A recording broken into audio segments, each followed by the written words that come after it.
This is our extender box. Now the curve on the extender box fits in snug, and now you have got a flat surface to lie on. You can also use the top of the box as another exercise platform. You can use it for seated exercises, for example. I often will have clients sit on this and sort of do ball arm work and things if they can't get onto the ground.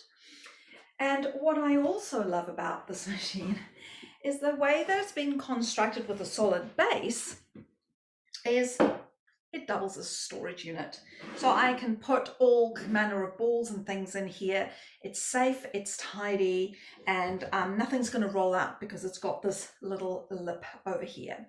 So the Wunda Chair really is enhanced by the use of this extender platform.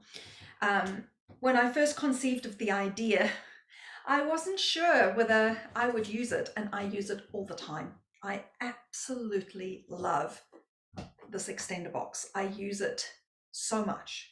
So I hope that's given you some idea of the versatility of the spring movement extender box and Wunda Chair.